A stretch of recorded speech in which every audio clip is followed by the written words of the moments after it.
Irmãos, dando continuidade à nossa série de sermões no livro de Provérbios, hoje nós vamos trabalhar a primeira sessão do capítulo 16, onde nós vemos aqui Salomão nos trazendo uma lição de confiar no Senhor, a sabedoria que é revelada no seu eterno propósito.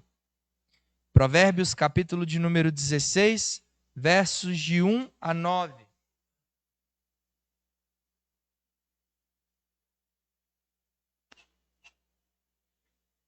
A palavra do Senhor assim nos diz, em Provérbios 16, de 1 a 9. O coração do homem pode fazer planos, mas a resposta certa dos lábios vem do Senhor. Todos os caminhos do homem são puros aos seus olhos, mas o Senhor pesa o espírito. Confia ao Senhor as tuas obras, e os teus desígnios serão estabelecidos. O Senhor fez todas as coisas para determinados fins, e até o perverso para o dia da calamidade. Abominável ao Senhor todo arrogante de coração. É evidente que não ficará impune. Pela misericórdia e pela verdade se expia a culpa, e pelo temor do Senhor os homens evitam o mal. Sendo o caminho dos homens agradável ao Senhor, este reconcilia com eles os seus inimigos. Melhor é o pouco havendo justiça do que grandes rendimentos com injustiça. O coração do homem traça o seu caminho, mas o Senhor lhe dirige os passos. Amém. Chegamos então na metade do livro de Provérbios.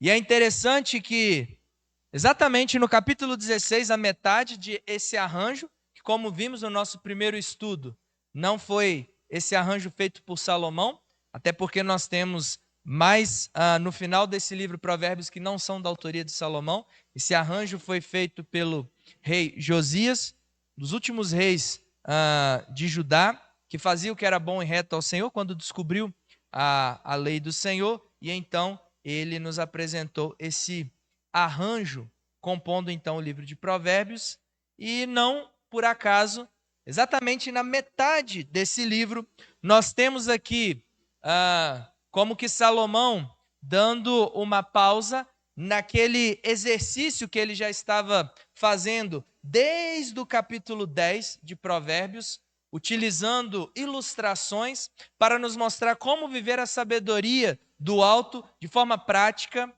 como viver a sabedoria do alto em todos os mínimos detalhes da nossa vida, do cotidiano, trazendo o extraordinário para o extraordinário.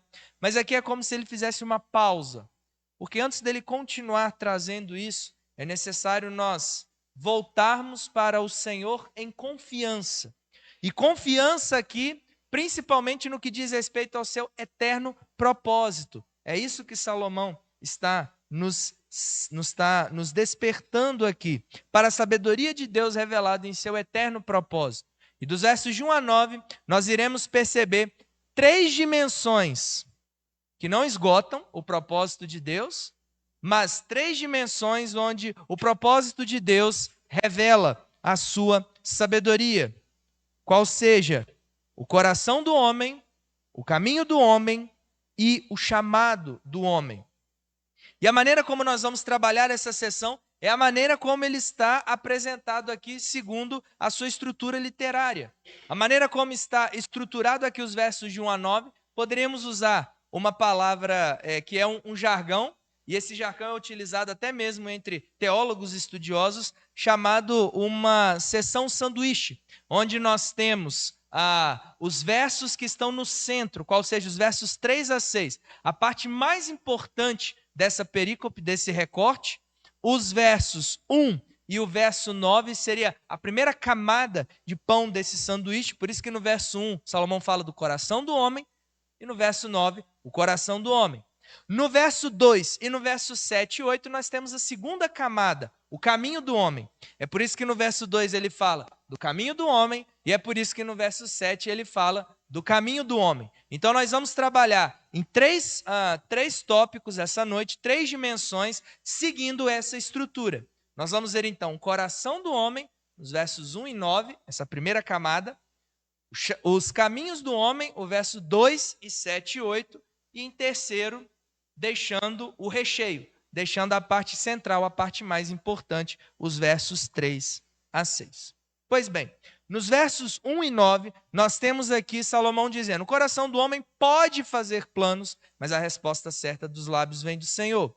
O coração do homem traça o seu caminho, mas o Senhor lhe dirige os passos. Aqui, mais uma vez, Salomão está remetendo aquilo que nós já vimos em capítulos anteriores, aquilo que nós já vimos em outros estudos, aquilo que nós já vimos em outras oportunidades, que são duas verdades claramente reveladas, claramente expostas nas Escrituras de Gênesis e Apocalipse, e que muitas das vezes nós temos que tomar cuidado para não defender uma em detrimento da outra, pois as duas são verdades apresentadas nas Escrituras. Embora pareçam contraditórias, não são. A soberania absoluta de Deus e a verdade de que, em sua absoluta santidade, não há nele a autoria do pecado. Isso é da nossa responsabilidade. E podemos olhar para trás e olhar para frente de Provérbios e perceber vários exemplos na Bíblia onde nós víamos homens tementes a Deus, homens que tinham um coração já quebrantado, um coração que já foi lavado e remido pelo sangue do Cordeiro, como acabamos de cantar, mas que mesmo assim tiveram planos que fizeram, mas que receberam de Deus um não. E nós temos, dentre vários exemplos, gostaria de citar apenas dois, um do Antigo e um do Novo Testamento. O primeiro do Antigo, o próprio pai de Salomão, Davi, aquele que a própria Bíblia chama um homem segundo o coração de Deus, alguém que tinha amizade, intimidade com o Senhor. Certa feita, Davi planejou algo que era bom, não era mal. Davi não estava planejando um pecado, mas não foi aprovado por Deus da maneira como ele gostaria. Isso está em 2 Samuel 7, de 1 a 7. Não vou ler toda a passagem, depois você dedique um tempo em casa para ler, onde ali o texto diz, essa passagem em 2 Samuel 7 também se encontra em Crônicas, 1 Crônicas, quando Davi ele chega para o profeta e diz: olha, eu tenho uma casa, Deus me deu essa casa, mas Deus não tem casa. Eu gostaria de fazer um templo para o Senhor, porque eu não sou digno de ter essa casa e eu tenho. Então, o meu Senhor, aquele que de fato é o Rei dos Reis, ele tem que ter uma casa. E olha a resposta que Deus, por meio do profeta, dá para Davi. Talvez você pensaria: uau, que projeto ótimo, Davi, que humildade, que maturidade, nossa, como Deus vai ficar feliz. E olha a resposta do Senhor. Disse Natã ao rei: vai, faze tudo quanto está no teu coração, porque o Senhor é contigo. A resposta do profeta, está vendo? Até mesmo um homem de Deus, quando fala sem ser da parte de Deus, ele acaba errando. Porém, naquela mesma noite veio a palavra do Senhor a Natã dizendo: vai, dize a meu servo Davi. Agora sim, o que Natã disser a Davi é da parte de Deus. Assim diz o Senhor: edificar-me-ás tu casa para a minha habitação? Porque em casa nenhuma habitei desde o dia em que fiz subir os filhos de Israel do Egito até o dia de hoje, mas tenho andado em tenda, em tabernáculo.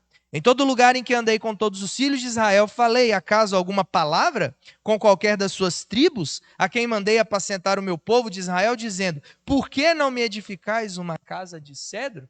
E talvez você pense: nossa, mas que resposta rude, ele só estava querendo fazer algo de bom. Mas o coração do homem pode fazer planos, mas a resposta certa dos lábios vem do Senhor. O coração do homem traça o seu caminho, mas o Senhor lhe dirige os passos.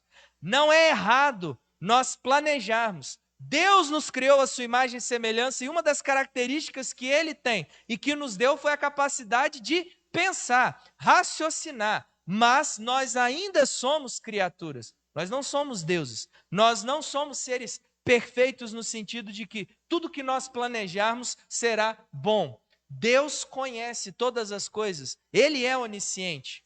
Então é por isso que muitos dos nossos planos, ainda que aos nossos olhos pareça bom, no final não se concretizam, não por causa de pecado. Não se concretizam não porque nos faltou recursos. Não se concretizam porque não era da vontade de Deus. E o que não é da vontade de Deus não se cumprirá. E o que é da vontade de Deus se cumprirá. Ponto final. É isso que Salomão está nos dizendo, e é exemplo de Davi. O problema de Davi não era o que ele queria.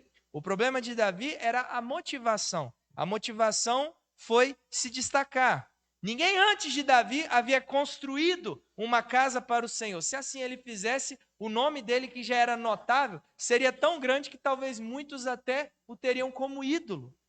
Então, por isso que Deus falou dessa maneira para Davi. Contudo, nós sabemos que aprove ao seu filho, Salomão, construir aquele que se tornaria o suntuoso templo que durou até o cativeiro babilônico.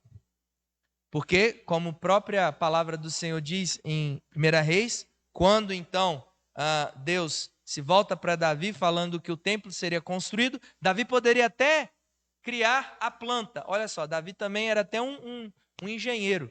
Além de o portfólio de Davi, ele fez a planta do templo, mas ele não foi aquele que executou. Por quê? Porque as mãos de Davi estavam sujas de sangue.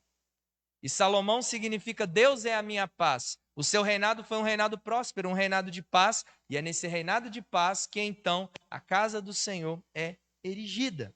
Porque o coração do homem faz planos, mas a resposta certa dos lábios vem do Senhor. E não somente um exemplo de um servo temente a Deus no Antigo Testamento, mas nós temos também exemplo de um servo temente a Deus no Novo Testamento. O próprio apóstolo Paulo. Em Atos capítulo 16, nós temos uma passagem muito curiosa, dos versos 6 a 10, onde Paulo estava planejando ir a algum lugar, pregar o evangelho, e o Espírito Santo não autorizou. E percorrendo a região frígio-gálata, tendo sido impedidos, olha a palavra, impedidos pelo Espírito Santo de pregar a palavra na Ásia, defrontando Mísia, tentavam ir para Bitínia, mas o Espírito de Jesus não permitiu. E tendo contornado Mísia, desceram a Troade. À noite, sobreveio a Paulo uma visão na qual um varão macedônio estava em pé e lhe rogava, dizendo: passa a Macedônia e ajuda-nos. Assim que teve a visão, imediatamente procuramos partir para aquele destino, concluindo que Deus nos havia chamado para lhes anunciar o evangelho. Aqui nós aprendemos que muitas das vezes o seu coração está se dedicando a Deus a coisas que a Bíblia fala que devemos nos dedicar. Mas até nos mínimos detalhes, há muitos dos nossos planos e projetos e execuções que não serão realizadas ou da maneira como nós queremos que seja realizado, porque não está nos planos do Senhor. E nós não mudamos o plano de Deus, Ele muda o nosso plano. Quando nós oramos, nós não oramos para que Deus mude a sua vontade para que seja conforme a nossa. Nós não temos poder para isso. Quando nós oramos, é Deus que molda o seu e o meu coração para que então passemos a falar: seja feita a tua vontade e não a minha. Por isso que nós devemos viver uma vida de oração, orar sem cessar. Estamos falando aqui de Paulo, aquele que já era naquele período, em Atos 16, uma grande influência, propagando o evangelho. Um homem que tinha um alto conhecimento da lei do Senhor, do evangelho, atingindo tanto os judeus, gentios, grandes autoridades, já havia passado por muitas situações de sofrimento. E o que ele estava querendo aqui, junto com os seus discípulos, como o próprio Lucas, autor de Atos, era ir a uma região onde o evangelho não tinha sido pregado, mas o texto diz: o Espírito Santo impediu. Uai, quer dizer então que o Espírito Santo de Deus não queria a conversão daqueles que viviam na região frígio-gálata? Ele não queria a conversão daqueles que viviam em Bitínia? É claro que não. Olha que interessante. Essas regiões, posteriormente, por Paulo e por outros discípulos, seria alcançada. No caso, daqui a região da Ásia, isso se refere a uma região que iria ser formada 7 igrejas. Quais igrejas? Nós temos o relato delas em Apocalipse: Éfeso, Esmirna, Pérgamo, Tiatira, Sardes, Filadélfia e Laodiceia. E no caso de Éfeso, não aqui no capítulo 16, mas no capítulo 19, Paulo vai lá, não impedido pelo Espírito Santo, porque agora era a hora de alcançar as minhas ovelhas, de alcançar aqueles que estavam precisando ouvir o evangelho. E no caso de Bitínia, não Paulo, mas Pedro. Por isso que na introdução da epístola de Pedro, Pedro então fala de 5 regiões, e uma dessas regiões é a Bitínia, e se refere a eles como eleitos do Senhor, ou seja, o evangelho chegou. Não da maneira que Paulo queria, não da forma que Paulo tinha planejado, porque o coração do homem pode fazer planos, mas a resposta certa dos lábios vem do Senhor. E porque era necessário que naquele momento eles não fossem para onde eles queriam pregar o evangelho, mas pregassem o evangelho na Macedônia. Porque a Macedônia seria a porta de entrada para a Europa. E com isso nós temos uma das conversões mais lindas em Atos, a conversão de Lídia.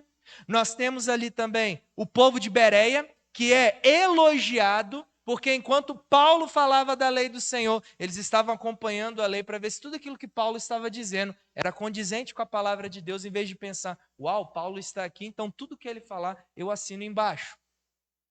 Guardadas as proporções, imagine que o maior de todos os pregadores hoje vivo estaria de passagem aqui no Carmo e conseguimos trazer ele aqui. Um crente bereano não seria aquele que falaria, meu Deus, eu preciso vir ouvir essa pessoa, vou anotar tudo, porque o que ele falar é bíblico. Não. O bereano estaria olhando para o pregador, atento, e vendo se tudo aquilo que ele estava falando era condizente com a palavra de Deus. Porque a palavra de Deus é o perfeito pregador. Na palavra de Deus não há variação. Na palavra de Deus não há falhas, não há equívocos. Até mesmo o maior dos pregadores hoje vivo é um pecador. E carece da misericórdia do Senhor. Também, por passar pela Macedônia, foi que ali nós tivemos, então, o encontro de Paulo com a igreja em Roma, que nos legou a maior e melhor carta que apresenta toda a fundamentação teológica do que é ser um discípulo de Jesus. Então, olha a maravilha que é quando nós fazemos planos, mas nós nos submetemos a Deus, mesmo quando os planos que nós queremos não dão certo. Talvez você veio aqui essa noite e você já tem planejado muito da sua vida. Isso não é erro, isso não é pecado. Mas o que Salomão está nos dizendo é, entenda que todos esses planos precisam ser sujeitos à vontade de Deus. Por quê? Porque os nossos planos falham, mas os planos de Deus nunca falharão, porque o seu eterno propósito sempre será realizado. O seu decreto sempre acontecerá. E é por isso que, no coração do homem, nós vemos a sabedoria de Deus revelada no seu eterno propósito. Mas, em segundo lugar, nós vemos também que a sabedoria de Deus ela é revelada no propósito divino, não só no coração do homem, mas também nos caminhos do homem. Todos os caminhos do homem são puros aos seus olhos, mas o Senhor pesa o espírito. Sendo o caminho do homem agradável ao Senhor, este reconcilia com eles os seus inimigos. Melhor é o pouco havendo justiça, que grandes rendimentos com injustiça. Aqui podemos nos remeter àquilo que Salomão, no final da sua vida, o chamado livro de Eclesiastes, iria dizer, voltado principalmente para jovens, mas isso se aplica a todos nós também, de certa forma. Alegra-te, jovem, na tua juventude, e recreie-se o teu coração nos dias da tua mocidade. Anda pelos caminhos que satisfazem ao teu coração e agradam aos teus olhos. Sabe, porém, que de todas essas coisas Deus te pedirá contas. Afasta, pois, do teu coração o desgosto, e remove da tua carne a dor, porque a juventude e a primavera da vida são vaidade. O que ele está dizendo aqui é, olha, vocês jovens, vocês seres humanos, criados à imagem e semelhança de Deus, mesmo depois do pecado, vocês ainda são seres humanos. Então, vocês têm a capacidade de tomar decisões. Então, andem pelos caminhos que satisfazem o seu coração. Faça aquilo que você quiser. Não se esquecendo que tudo aquilo que você fizer, todo caminho que você traçar, todo caminho que você percorrer, um dia você terá que prestar contas de tudo isso para o Senhor. Por isso, então, Salomão no verso 10 está advertindo. Afasta, pois, do teu coração o desgosto e remove da tua carne a dor. A dor aqui não é a dor da enfermidade, não é a dor da provação, mas é a dor proveniente do que os caminhos de morte acabam nos levando. Então, olha, você pode se envolver com tais filosofias? Sim, você pode, mas de todas elas você terá que prestar contas. Você pode nutrir um relacionamento com uma pessoa que não compactua da mesma fé que você? Pode, mas isso também você terá que prestar conta. Olha, eu posso ir em determinado lugar? Pode, mas observe antes, ali você estará edificando ao Senhor ou você está trilhando um caminho que levará à dor, levará a um afastamento de Deus, e disso você também terá que prestar contas. O que Salomão diz aqui em Eclesiastes é o que posteriormente Tiago recuperaria, e na sua carta no capítulo 4, que nós inclusive iniciamos, nós ainda veremos essa porção, por isso que eu não vou me ater tanto a ela. Inclusive, se você quiser conhecer um pouco mais dessa carta, participe dos nossos estudos bíblicos de quarta-feira. Apenas um parênteses em função de algo particular e excepcional, devido à programação que os irmãos bem sabem, onde nós teremos jogo exatamente no mesmo horário. Nosso estudo bíblico de quarta irá ser fundido com a reunião de oração de sexta-feira. Aproveite essa oportunidade, esteja em família, esteja em amigos, comemore, torça, mas lembre-se que até no lazer, até no entretenimento também somos santos. Ali também Deus tem que ser glorificado. Fecha parênteses, versos 13 a 15 de Tiago 4. Atendei agora, pois, vós que dizeis: hoje ou amanhã iremos para a cidade tal, e lá passaremos um ano e negociaremos e teremos lucros. Vós não sabeis o que sucederá amanhã. Que é a vossa vida? Sois apenas como neblina que aparece por instante e logo se dissipa. Em vez disso, deveis dizer: se o Senhor quiser, não só viveremos, como também faremos isso ou aquilo. Se o Senhor quiser, se Deus quiser, não é um jargão. Muitos brasileiros falam isso, e talvez eles não percebem o peso do que você está dizendo. Porque quando você diz, se Deus quiser ou se o Senhor quiser, você está dizendo que quem vai dar a resposta final, quem está no controle, quem está te guiando nesse caminho ou te tirando desse caminho, não é você, é o Senhor. Então, muito cuidado com a seriedade do que você está dizendo. Se você realmente não está disposto a ouvir um não de Deus, se você não está disposto a que Deus te tire desse caminho e te leve para o caminho que Ele quer, e a vontade dEle será feita na sua vida, quer você queira ou não, lembre de Jonas e a baleia. Deus ainda usa baleias ou grandes peixes, no sentido metafórico, claro, mas também Ele pode usar no sentido literal. Se o Senhor quiser, se Deus quiser. Por quê? Porque todos os caminhos do homem são puros aos seus olhos, mas o Senhor pesa o espírito. Claro, você nunca vai pensar em algo que vai te prejudicar. Você sempre vai pensar em ir para um caminho que no seu entendimento será o melhor para você. Mas, novidade, você não sabe o que é melhor para você. Eu não sei o que é melhor para mim. Só Deus sabe o que é melhor para mim e para você. Por isso que Tiago está dizendo, diga, se Deus quiser, se o Senhor quiser, assim faremos, assim iremos. Por isso que, no eterno propósito de Deus, nós temos a sua sabedoria revelada na dimensão do coração do homem, na dimensão dos caminhos do homem, mas em terceiro e último lugar, a parte mais fundamental, o recheio desse sanduíche, os versos de 3 a 6, no chamado do homem. Confia ao Senhor as tuas obras e os teus desígnios serão estabelecidos. O Senhor fez todas as coisas para determinados fins, até o perverso, para o dia da calamidade. Abominável ao Senhor todo arrogante de coração. É evidente que não ficará impune. Pela misericórdia e pela verdade se expia a culpa, e pelo temor do Senhor os homens evitam o mal. Perceberam o que Salomão está dizendo? Deus tem um propósito para todas as coisas. Tudo que Ele criou tem um telos, tem um propósito, tem um fim.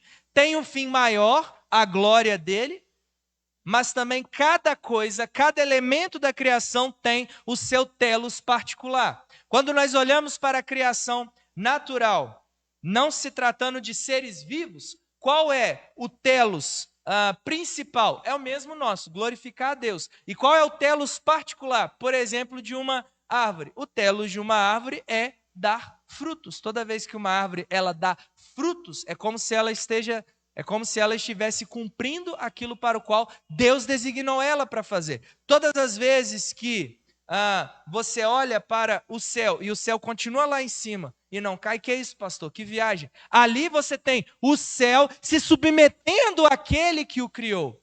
Quando nós olhamos para os seres vivos, a mesma coisa. Quando você olha para um animal, seja ele grande ou pequeno, quando ele está fazendo aquilo que a ciência chama de instinto ou habitat, na verdade ele está cumprindo aquilo que Deus designou para ele no momento em que o criou.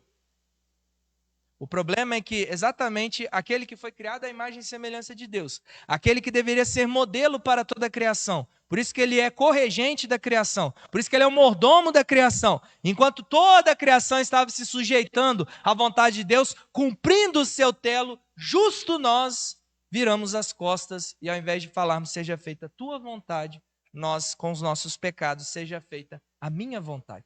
Eu sou o meu Deus. Eu estou no controle, meu corpo, minhas regras. Toda semelhança não é mera coincidência. Mas o que Salomão está nos dizendo aqui é que tudo tem o seu determinado fim, até o perverso. Pastor, isso quer dizer que Deus também criou aqueles que vão para o inferno? Sim, não foi o diabo que criou. Pastor, o senhor está me dizendo que aqueles que Deus não elege são aqueles também que foram desde antes da fundação do mundo separados para o inferno? Sim. Pastor, um Deus de amor não faria isso. Meu irmão, um Deus fraco não faria isso. Porque ou você olha para esse Deus das Escrituras e pensa, meu Deus, Deus não faria isso.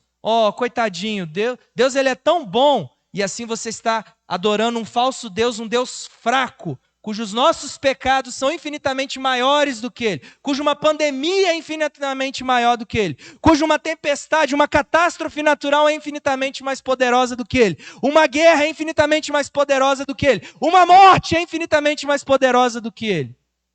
Mas esse não é o Deus verdadeiro e único das Escrituras. O Deus verdadeiro e único das Escrituras, que não é o autor do pecado, mas ainda assim há propósito em tudo o que existe.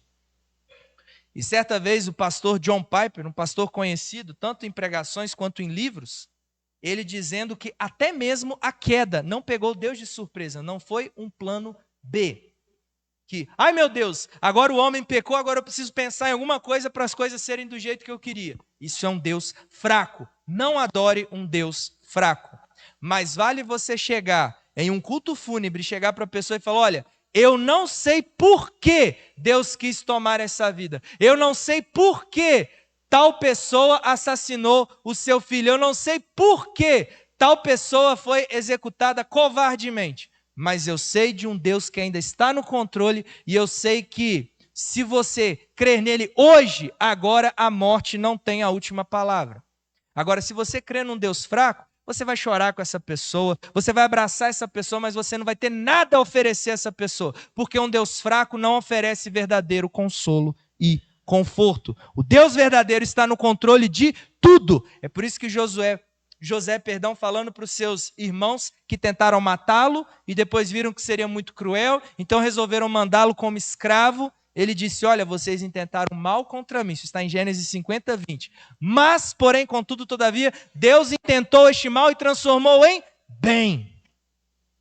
E Paulo, em Romanos 9, de forma ainda mais teológica, de forma ainda mais lógica, ele trata aquilo que Salomão está nos dizendo aqui, que em outras passagens da Bíblia nós vemos, nos versos 11 a 18, quando ele diz a respeito de Jacó e Esaú. E ainda não eram gêmeos nascidos, nem tinham praticado bem ou mal, já fora dito a ela, a mãe deles, Rebeca, o mais velho será servo do mais moço, como está escrito, amei Jacó, porém me aborreci de Esaú. Ou seja, Paulo está remetendo àquilo que está lá em Gênesis, capítulo número 25, onde o próprio Senhor, por meio da Rebeca, falou, olha, você vai ter 2 filhos, você não sabe como eles serão, e independentemente de como eles serão, eles ainda nem nascidos estão, mas eu amei um e me aborreci de outro. E a primeira pergunta que nós faremos a Paulo é, mas isso é injustiça da parte de Deus. E é por isso então que ele rebate com isso. Que diremos, pois? A injustiça da parte de Deus? De modo nenhum. Pois ele diz a Moisés, terei misericórdia de quem me aprover ter misericórdia e compadecer-me-ei de quem me aprover ter compaixão. Assim, pois, não depende de quem quer, ou de quem corre, mas de usar Deus a sua misericórdia. Porque a Escritura diz a Faraó: para isto mesmo te levantei, para mostrar em ti o meu poder e para que o meu nome seja anunciado por toda a terra. Logo tem ele misericórdia de quem ele quer e também endurece a quem lhe apraz. O que Paulo está dizendo com isso? O Deus verdadeiro, o Deus único, tem tudo sob controle, até mesmo aqueles que são seus filhos, porque ele os salvou, a salvação vem dele, não vem nós. E aqueles que o rejeitam, rejeitam porque ele endureceu o seu coração, porque nem os ímpios podem frustrar os planos de Deus. Deus sabe o número exato daqueles que estarão no novo céu e na nova terra. Deus sabe o número exato daqueles que estarão no lago de fogo e enxofre. Esse é o nosso Deus. E ele não tinha obrigação nenhuma de salvar nenhum de nós, sequer, nem mesmo este que vos fala. E ainda assim ele continuaria sendo santo, justo e bom, porque a salvação não é mérito, é graça. Então é favor imerecido. Ele faz com o que ele quer, da maneira como ele quer, do jeito que ele quer, da forma que ele quer. Ele é Deus, não nós. Paremos de agir como Deus, diante de Deus. Sejamos criaturas. Em vez de se perguntar: Senhor, por que ele? Por que não eu? Por que tal coisa? Humilhe-se, quebrante-se e fale: Senhor, lembra da parábola do publicano? Sê propício a mim, pecador. Eu não mereço. Eu não sei o que vai acontecer com o outro, mas eu creio naquilo que o Senhor é. Eu creio no que o Senhor fez por mim. Usa-me. Quero ser um discípulo do Senhor. O Senhor está no controle. O Senhor governa o meu coração. O Senhor dita as regras. O Senhor dita como eu vou jogar esse jogo da vida. Não eu, não meu coração, não a cultura. E não falsos deuses, fracos, covardes, insuficientes, impotentes, mas agradáveis, palatáveis a uma geração incrédula e orgulhosa. Por isso você pode confiar nesse Deus. Como diz aquele corinho antigo, nele a gente pode confiar. E só nele. Por mais que seu cônjuge seja um modelo cristão exemplar, você não pode confiar cegamente nele ou nela. Por mais que seu pai e sua mãe sejam um exemplo para a sua caminhada espiritual, você não pode confiar cegamente nele ou nela. Por mais que você tenha na figura do seu pastor ou seu líder espiritual, alguém que você queira imitar, tamanha maturidade que ele ou ela tem com o Senhor, não deva confiar cegamente. Agora, no Senhor e somente nele, você pode e deve confiar. Porque o seu propósito é eterno e nenhum dos seus planos pode ser frustrado. A conclusão, então, meus irmãos, é que como confiar no Senhor? Quando nós olhamos para a cruz, quando nós olhamos para o Evangelho, quando nós olhamos para Jesus, nós encontramos tudo isso que Salomão está nos dizendo.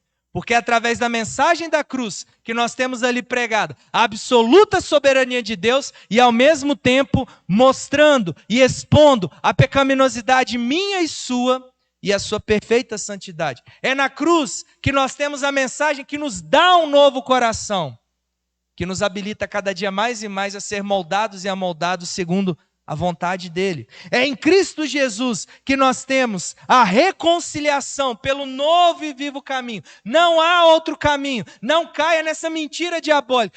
Não importa, essa pessoa segue outra religião, mas o importante é que ela é boa. Não há nenhum bom senão Deus. Se você não tem Jesus, você pode ser a pessoa mais exemplar na sociedade. Você vai para o inferno, porque sem Jesus não dá. Ele é o novo e vivo caminho.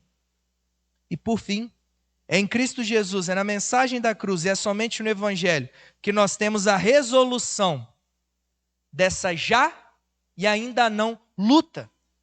Que em Cristo Jesus somos mais do que vencedores, mas ela ainda não teve o seu apogeu. Chegamos àquilo que, certa vez, alguém usando a metáfora da Segunda Guerra Mundial, nós estamos no dia D. O dia D foi a chamada situação onde ali os próprios nazistas reconheceram que eles já não ganhariam a Segunda Guerra. E eles voltaram derrotados. Mas mesmo voltando derrotados, eles ainda fizeram estrago em todo lugar que passavam, até voltar para a Alemanha, derrotados. Porque era o dia D, não era o dia V da vitória. Quando foi o dia da vitória, acabou. Não há mais nazistas. E certa vez um teólogo usou essa expressão para dizer: nós estamos num contexto em que Jesus já veio, Jesus já derrotou, não os nazistas, mas derrotou Satanás, a morte e o pecado, que já não tem a última palavra, nem mesmo a morte, tampouco Satanás, mas eles ainda estão presentes. É o dia D, estamos aguardando o dia D. E é olhando para a cruz, olhando para Jesus, que eu tenho esse chamado. E é na cruz que nós temos então a distinção daqueles que terão um fim terrível porque rejeitaram o evangelho, ou aqueles que terão um fim glorioso porque não mereciam, mas foram quebrantados, foram transformados, humilhados e um dia serão por ele exaltados. Isso é o que o evangelho faz. Somente um Deus poderoso, soberano, que tem no controle tanto aqueles que serão seus e aqueles que não são, pode oferecer verdadeira, segura, perfeita, imutável, eterna salvação. Resta agora você fazer uma pergunta a si mesmo. Em quem você tem confiado? O Deus nas Escrituras, o Deus temível, o Deus terrível, o Deus justo, que é fogo consumidor, e também é amor, misericórdia, graça e bondade, e uma coisa não elimina a outra, pelo contrário, todas elas fazem parte da sua natureza, ou você acreditar num Deus fraco, um Deus que é palatável a você, mas que não será capaz de te salvar. E quando Jesus voltar, estará em maus lençóis. Não precisa ser assim. Porque no momento em que você recebe um novo coração, abraçando o Evangelho, recebendo o Evangelho, muitas coisas que não fazem sentido passam a fazer sentido. Há muitas coisas que ainda não farão sentido, porque como nós acabamos de ler, Deus faz o que Ele quer, como Ele quer, da forma como Ele quer, Ele é Deus. Mas ainda assim você terá disposição para se alegrar, mesmo em meio ao sofrimento. Você terá disposição para cantar e confiar, mesmo em meio às aflições. Por isso que nós podemos confiar no Senhor e no seu eterno propósito que é revelado no coração do homem, nos caminhos do homem e no chamado do homem.